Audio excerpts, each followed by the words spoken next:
This week, I want to talk to you about pleasure. This week, we are talking about pleasure from this place of both wisdom and responsibility that allows the love of the divine to be expressed through you. So I can't wait. This is going to be powerful to allow this expression of pleasure to come through, to trust it, and to allow others to ride the wave of pleasure with you. So let's get started.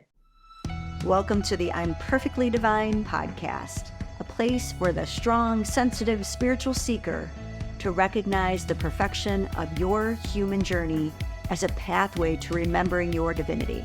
Spiritual worlds through proven and grounded frameworks that support you to live in the wholeness you already are. For over the past 2 decades, I have supported people from all around the world, as well as Fortune 500 companies, to dissolve the divisions within them and live with greater empowerment and love. This podcast is an exploration of the paradoxes that befuddle us as we live our lives being both human and divine. Together, you and I, along with other experts, will navigate integrating psychology and spirituality, the divine feminine and the divine masculine, the darkness and the light, to create greater sacred union from within. I believe through your remembering that you are innately divine, that you will allow yourself to more openly shine. So let's get to it, because your unique light is needed more than ever. Welcome to I'm Perfectly Divine podcast. Today, I want to talk to you more about something that I heard recently, and it was this beautiful notion that our purpose here, we are here to exist.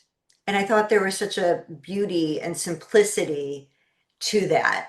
And what stirred up for me is that I feel that beyond just existing, we are here to exist and really discover our own pleasure. And so today I want to really get into what that means and the wisdom level of pleasure.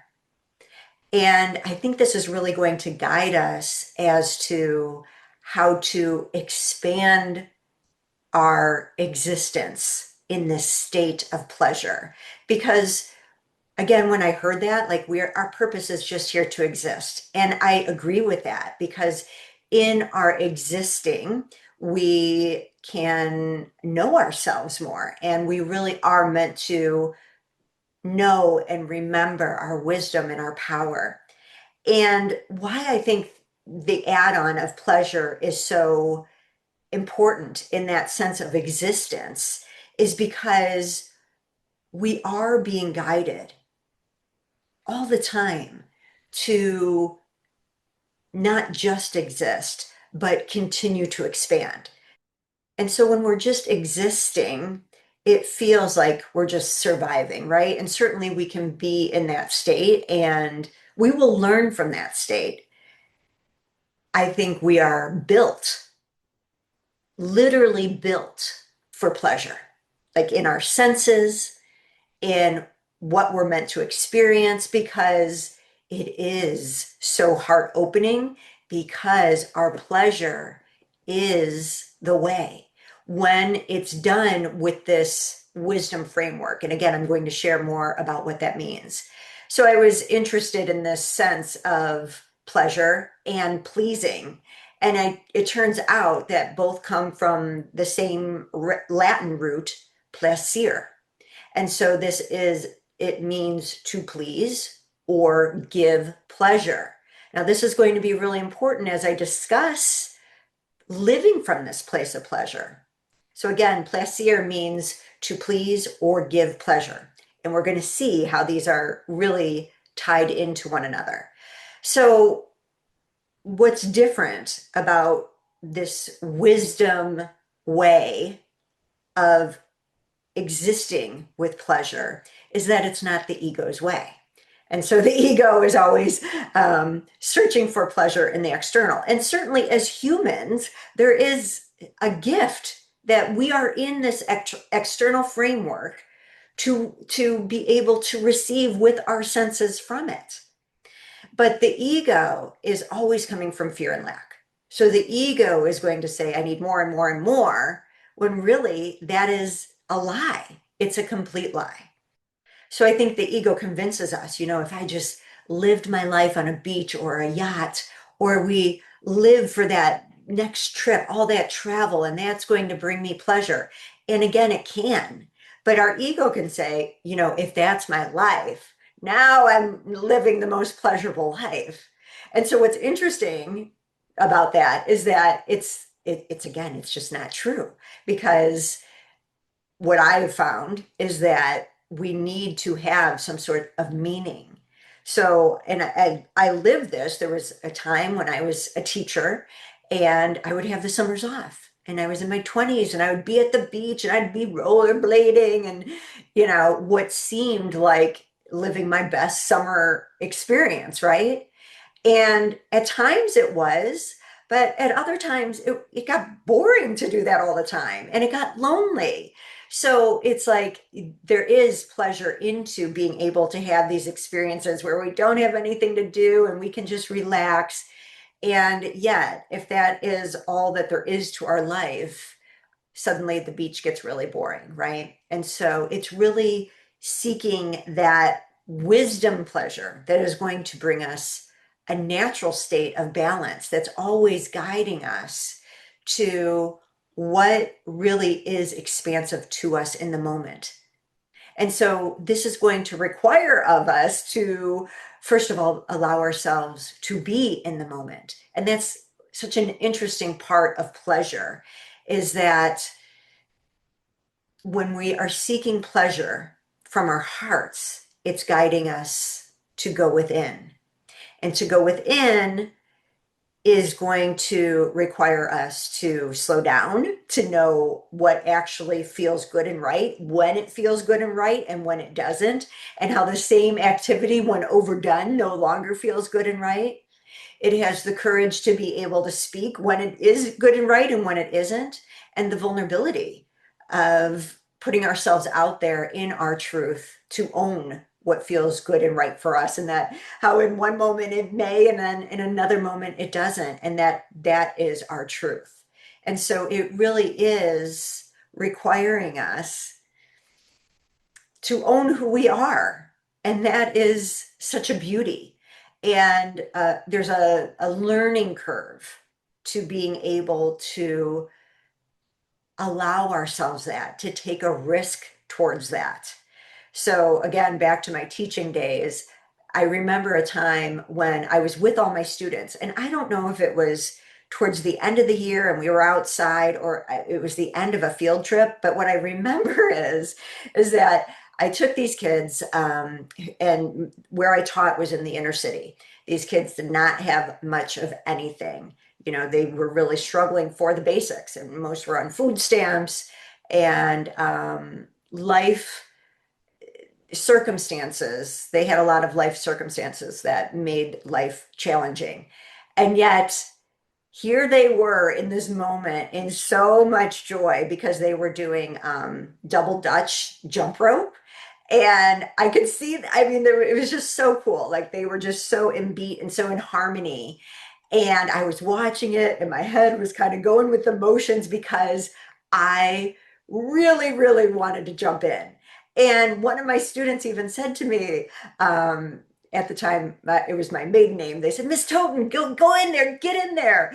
And as much as my heart wanted it, like I felt it would be so pleasurable, like to get in there. I got all up in my head and into fear, and I wasn't willing to be vulnerable, to risk making a fool of myself, that I might trip or I might, have one of the jump ropes fall on my head, right? And so I wasn't willing to make that risk, take that risk. And I lost that moment. So I think to me, it was such a great example of like what pleasure really means. Like I'm going to jump in, even though it may not look the same as someone else. I'm willing to risk that for that experience of the experience of just trying rather than being on the sidelines and really looking at my life with vulnerability to say, how often have I stayed on the sidelines because I didn't want to look a certain way? I love to dance. And thankfully, over the weekend, we had an experience where um, it was, we had dinner and then there was a dancing component. And I swear, as soon as the dance floor opened up, I was like, I am out there. And my husband comes along and he knows that dancing brings me so much pleasure. And, I don't have to dance to every song, but it was interesting because while I'm the first one out there now, and there's a point where my husband's like, I don't know if I want to dance to this. And there was a conga line that was happening. And he's like, no, no, no, no, no, I'm not doing that. And it's so interesting. And so I kind of went along with that. And when I sat down, I'm like, oh, I probably would have had fun. That would have been pleasurable for me to join the conga line. So there's always opportunities to see, like, where is that place that we stop ourselves from receiving? And I think that's just so interesting, especially when we are with others where something may not be pleasing for them, but are we willing in that moment to bring awareness to what would bring us pleasure?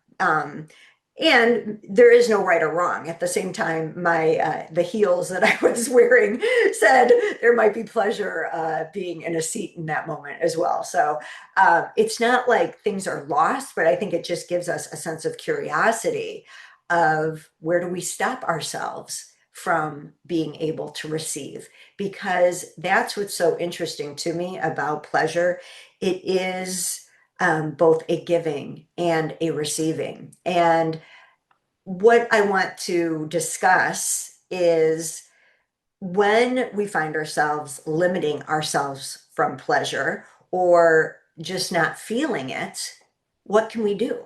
What can we do that would allow ourselves to open ourselves up more? Because I get it, we're not always in that state, but it's again reminding ourselves that we are built for this state, not constant pleasure and excitement, but when we're desiring it and we're just not quite there, how do we realign ourselves with the knowingness that this is pleasing for the divine to express itself through us through this mode of pleasure?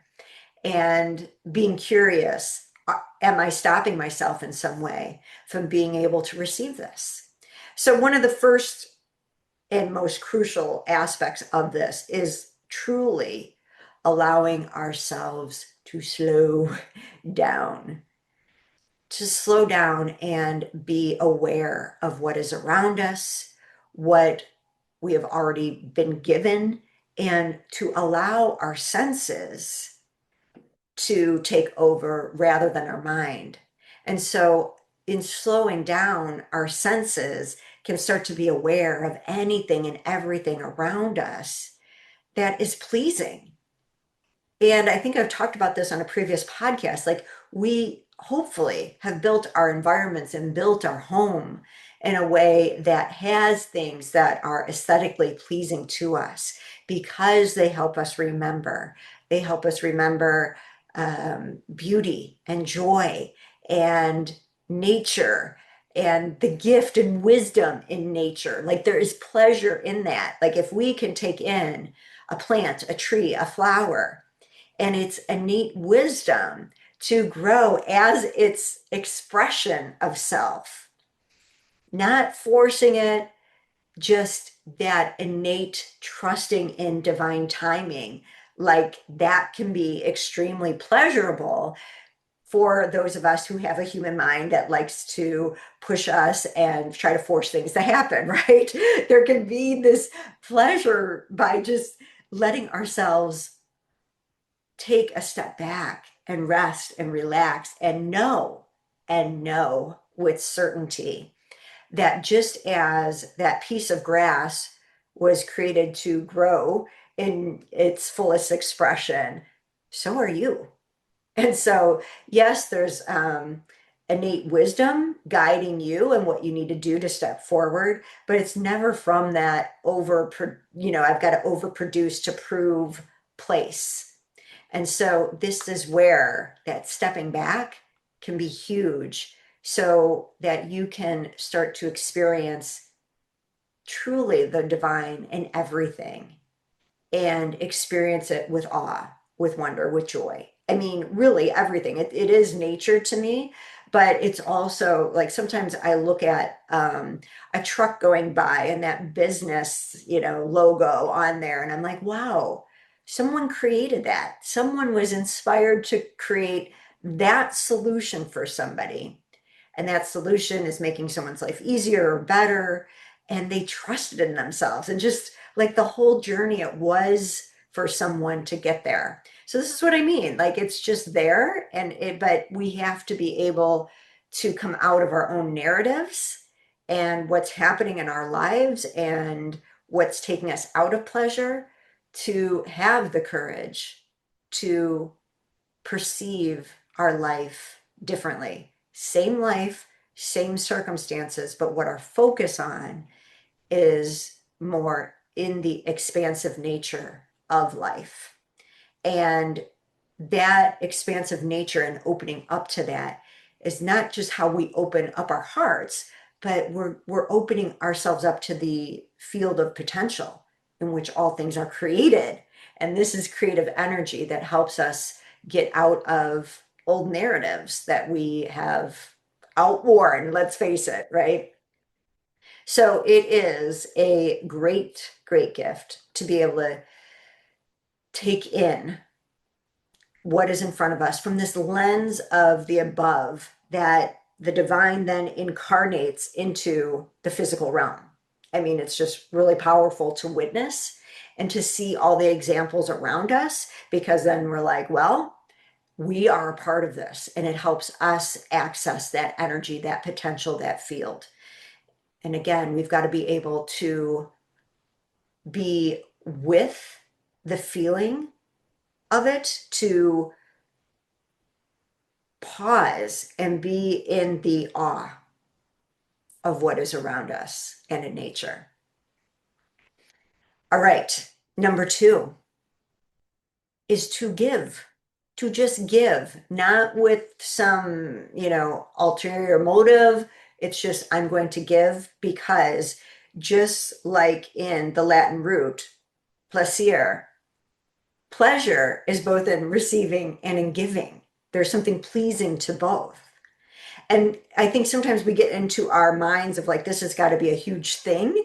But really, it's like, I'm going to take that extra moment to open the door, hold open the door for someone, or grab a grocery cart that's gone amiss, or whatever it is. It's these small things that there's a joy in knowing there's something about you being there in that moment that can make a difference in the world or in the energetic field. And there's something pleasing to us, whether we receive that acknowledgement or not. You hold a door open and you see someone smile, and that makes you feel good. But I think also when we get to that place of just knowing I have the ability to make an impact in the field in this way. I have no idea how it's going to turn out, but I believe in the ripple effects of just following my heart and being able to give and trusting what wants to come forward from that. And we know in our intimate relationships and our connections with others that being able to provide pleasure, there is beauty in that. And so allowing ourselves that expression, especially when we're feeling out of sync, is a way to simply remind ourselves that it's the littlest things that can make an impact on our hearts. just knowing we have the ability to give. Number three is what I call the beauty way.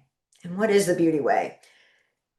Beauty is how something makes you feel that I think is about pleasure. Like there's something about whether it's the beauty of a flower, the beauty of art, the beauty of nature, um, and really our ability to expand beyond what we've been told is beautiful, but really tap into the beauty in all is there's something just so touching about it that we can see the beauty in a mushroom or in mud or whatever it is. It's like, wow, now we are accessing the awe in everything. So the beauty way really is this what is aesthetically pleasing to me because it reminds me of something that feels good, pleasurable, or divine.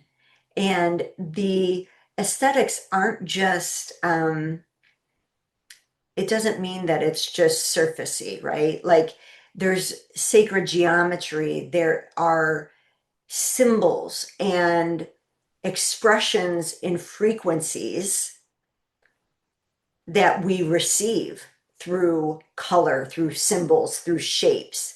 And so, what we're really tapping into when something is pleasing to your eye is something that is running deeper in into your heart of a frequency that is about love.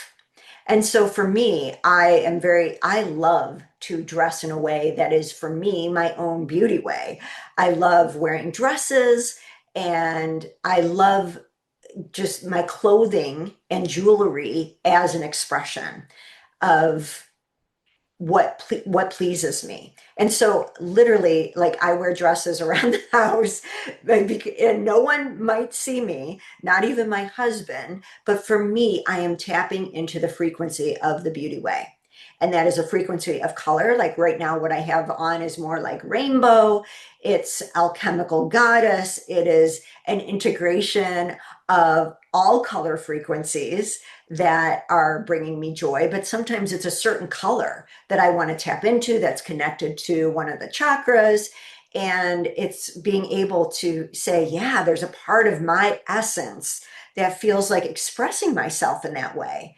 And we're in that creative energy. It's the same with our jewelry. Or jewelry for me is there can be symbolism to it, there can be sacred shape and geometry that we're tapping into that frequency to remind ourselves that we too are that frequency. And it's something that wants to be creatively expressed. So beauty really is an expression of creation and knowing that everything that is created is a part of the beauty way. And how does that want to be expressed through you? Now, sometimes the pleasure of and the beauty way for me is comfort, like the beauty of being all snuggled into sweats, right? But as you can see, if you're watching me on YouTube, I'm going inward with that energy. And I love that inward state. There's something very comforting, and this is home for me. It's just not my expression most of the time. Most of the time, there is an energy that wants to expand out, but I can honor both and feel the beauty way in both. And so that's what it's about for us. Like, how does that want to come forward for you? Um, and what is that expression for you? It may be in clothing, it may not be, but as long as you are allowing yourself some form of that creative expression. So that brings me to the next way of how do we shift into being able to experience more pleasure? It's doing something creative. So again, it could be in how you dress, or it could be in art, it could be in doing something fun, playing a game, doing a puzzle. For me, it's always painting. I love painting, but it's interesting how I don't allow myself. Again, where do I stop myself from receiving that? Um, but then there's also wisdom, right? Like, where is the wisdom? If I paint every day, for me personally, it would lose its joy. For a painter, it doesn't, but it's knowing when is the right fit for myself and allowing myself both the human experience that I have, that I've got other things going on, along with that spiritual calling to allow myself more expression in life. Because again, the beauty way really is about more than existing. I'm going to tap into pleasure. And we automatically feel pleasure when we allow ourselves to create without ego, when we allow ourselves to create just for the joy of creating. And that's what's so fun to me also with my work, because it's not about, how do I produce certain things for my business. It's I want to co-create in a way where I'm being guided by spirit as to what I'm meant to express, and then meeting with what another may need to hear in a moment that is supportive, that is helping in your remembrance, as it's helped me, as we work together to help one another remember. And this is just my way in which spirit wants to express remembrance. So what's your way? And how can that be expressed through creativity? That again is just for you. It's not about doing a painting and it's got to look like the Mona Lisa or whatever, a Van Gogh. It's really your expression of how creativity wants to be shared and felt within you.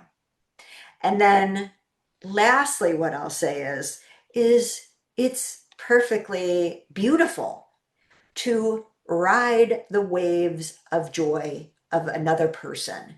So hopefully you have someone in your life that brings joy, that brings laughter, or certainly online, there are people that this is their beauty way, is that they are meant to make fun of life and our humanness and the crazy stuff that we do and all that, that we can ride that wave of joy with another. So, in other words, we've all heard that laughter is contagious. It's meant to be contagious.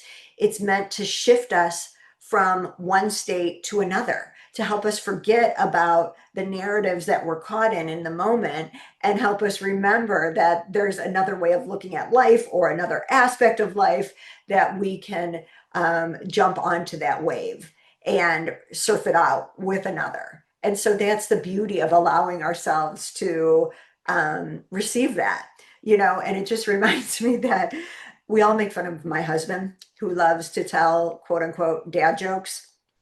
And dad jokes are not just jokes, they're dad jokes because they're a little cheesy. And so this is perfect time for Father's Day, because there's something so like innocent, or I don't know, just like genuinely like someone wanting to just make you laugh, even though they know it's ridiculous. Like, they don't care. And they know it's cheesy, but they don't care. And there's been times where I've rolled my eyes at my husband. I'm like, oh gosh, that's so bad. But instead, it's like, and it is, right? But instead, it's just like, but it's also so funny because there's something about it that's so true, or so cheesy that you have to laugh. And so it's just, rather than allowing the mind to take over, that is to join in the pleasure that someone else has in being willing to be a bit cheesy, or ridiculous or whatever, and have fun with them, rather than be the one caught up in the mind judging the joke rather than rolling with it. And so to me, it's just knowing that the more we do that for one another, that people will have that generous spirit towards us, and that sometimes us being goofy or silly or whatever is exactly the wave somebody else needed to catch, when they weren't quite in the mood for that, right? And so we catch each other's waves because emotions are meant to be contagious,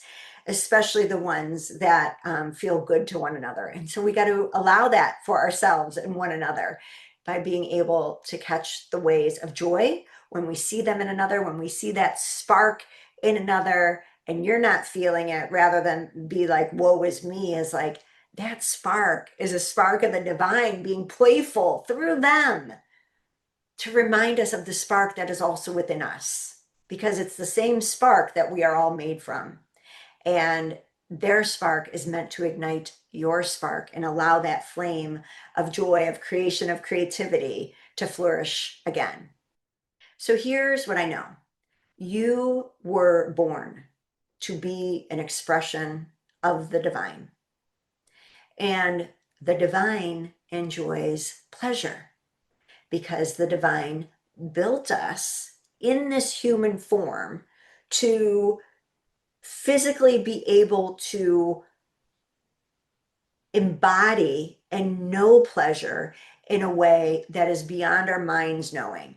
So the divine is this, it is allowing this expression that is meant to be a felt experience.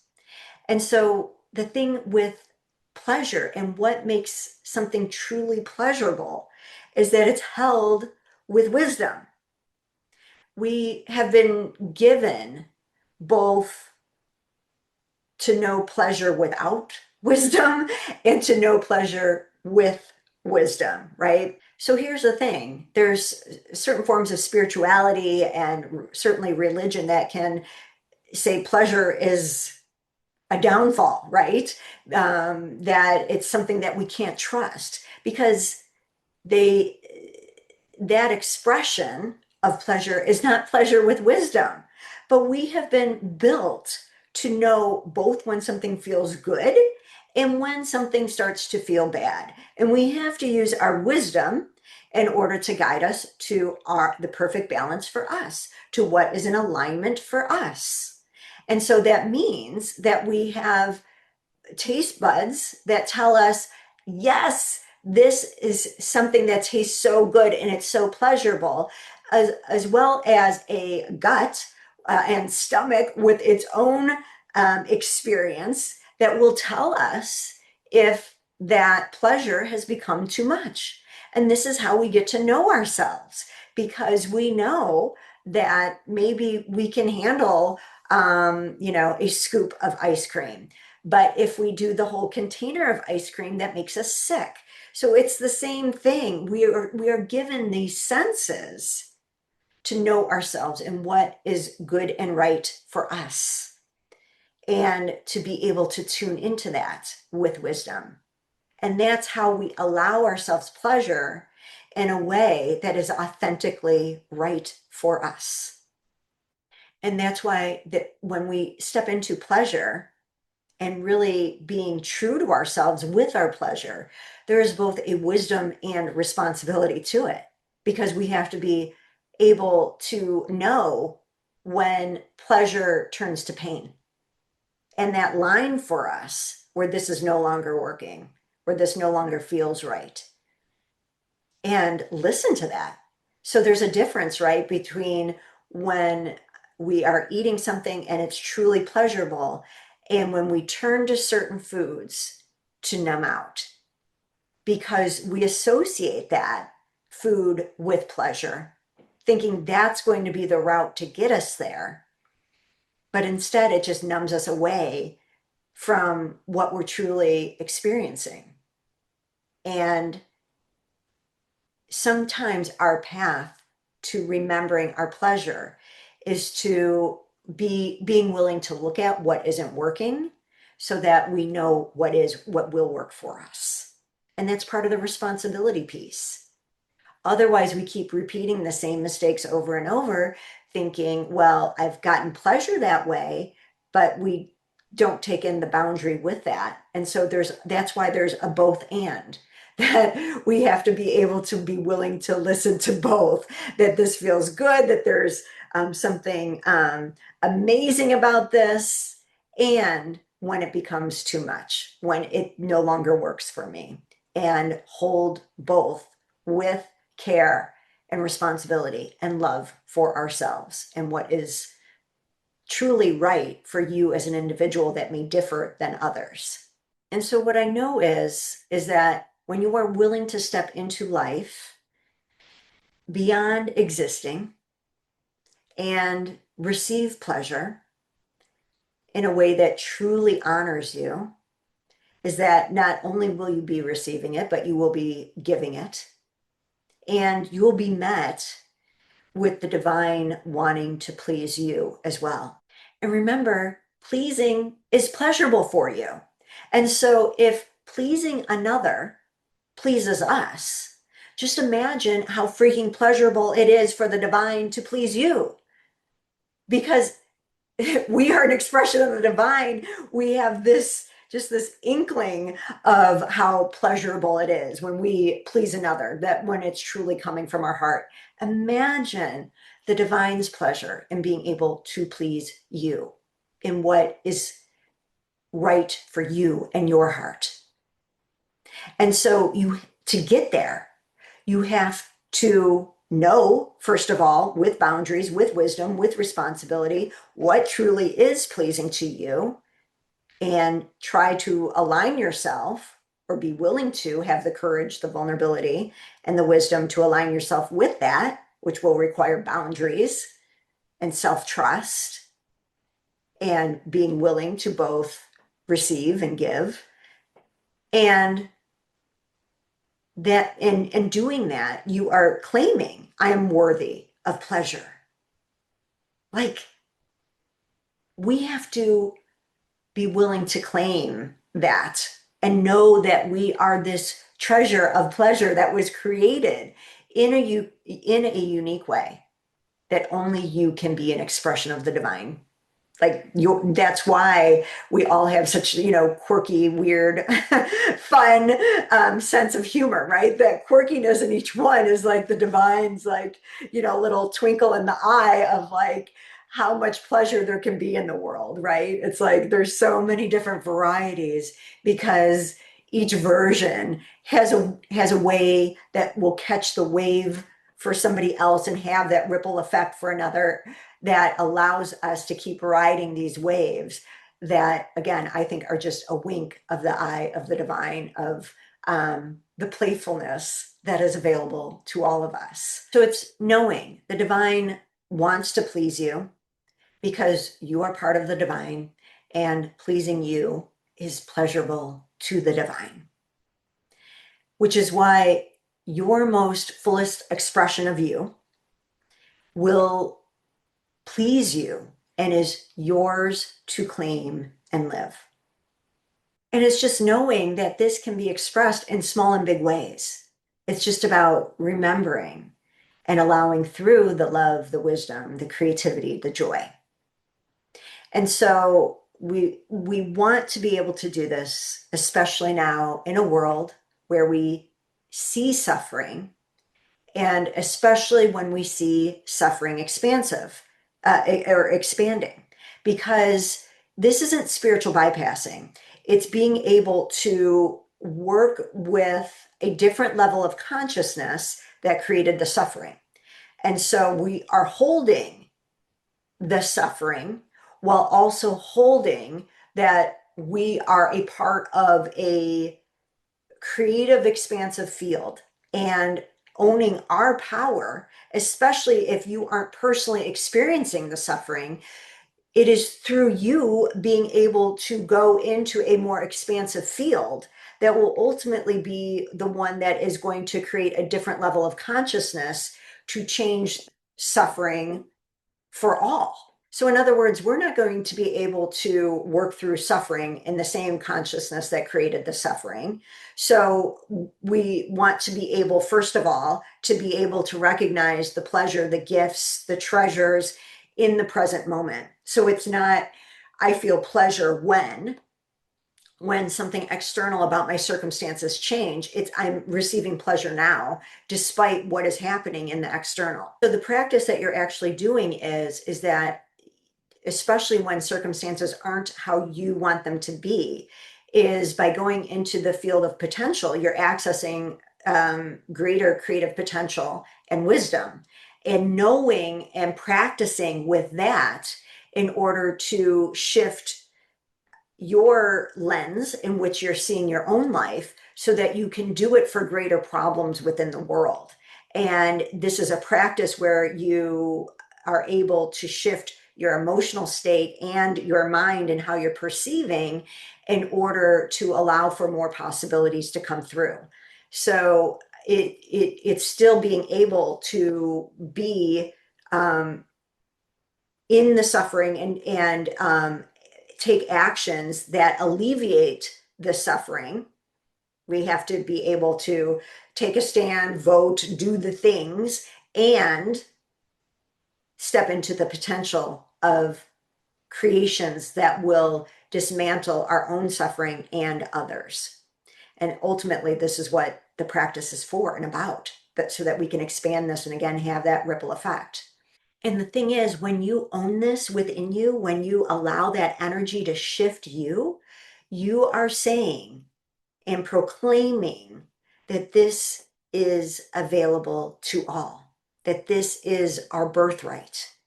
And there is something to the act of proclaiming a knowingness that creates miracles. So you'll look at, like in religious texts, Jesus, before he did a miracle, there was a proclamation, a knowingness of divine truth. And this is what you are accessing.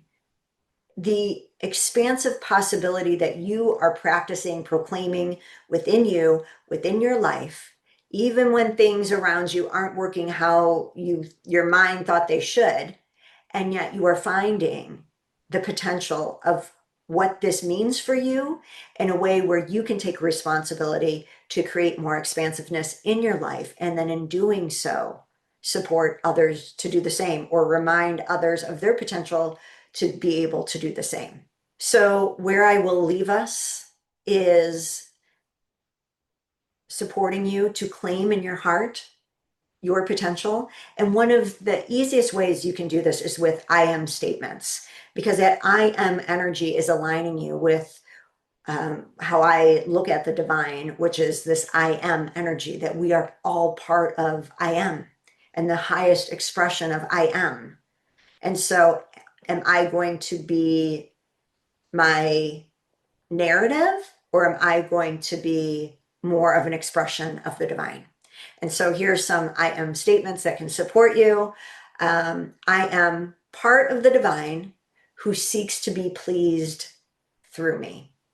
I am part of the divine who seeks to be pleased through me. And I am love and loved. I am love and love. So remember, pleasure is a choice waiting to be reclaimed by you. I hope you embrace it. I hope you have magnificent joy expressing it.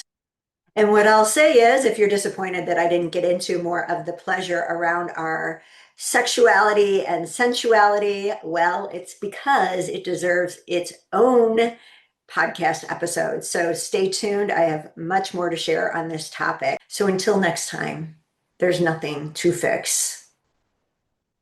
Truly, just to remember. I am so honored you have joined me today. If you enjoyed the I'm Perfectly Divine podcast, subscribe so you don't miss any of our power-filled episodes. Also, if you know another who is strong, sensitive and spiritual, and wants to dive deeper into emotions and ancient wisdom, so they too can create profound peace and fulfillment from within, please share this podcast. Thank you again for joining me, and I look forward to reconnecting with you soon.